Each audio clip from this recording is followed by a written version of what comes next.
as everybody knows that cisplatin-based chemotherapy is a standard treatment for advanced urothelial carcinoma.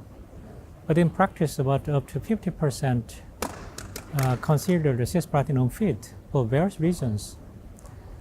For them, gemcitabine plus carboplatin is considered as a standard chemotherapy, just based on EORTC 30996 studies. But in gemcitabine-carboplatin combinations lacks, it's considered that it's de facto standard, but gemcitabine-carboplatin have the activity is very limited, especially in terms of overall survivors.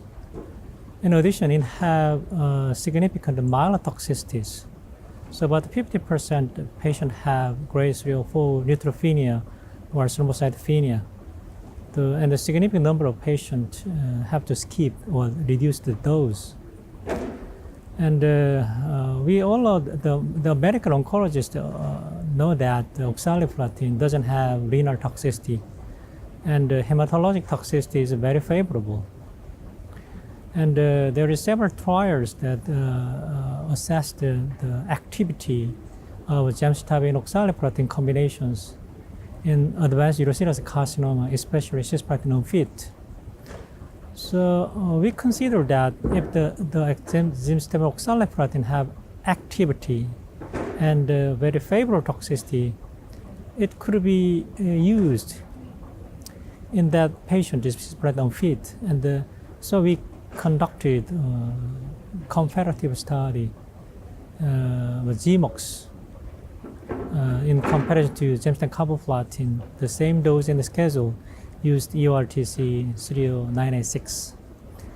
The randomized phase 2 trials actually initiated in 2011 and took a long period of time. We enrolled 8 patients and participated in 8 academic centers. The primary endpoint was response rate. The both agents showed highly active.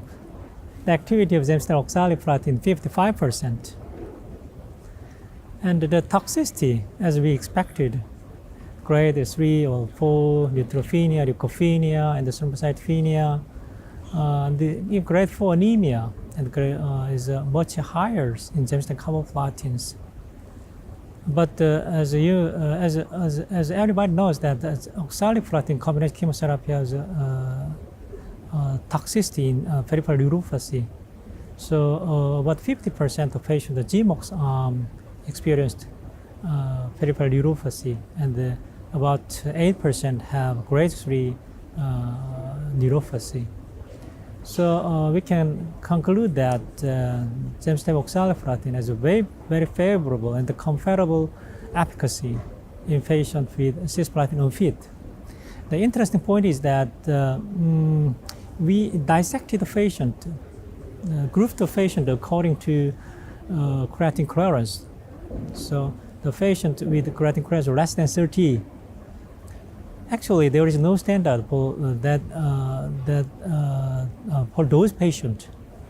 And interestingly, gemcitabine-carboplatin showed no response in those patients, but the activity of response rate was 60% in GemOx, even though the number of patients is very limited.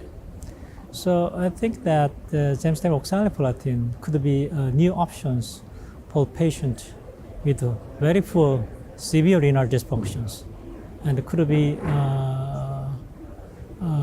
regarded as one of options for platinum ineligible patient.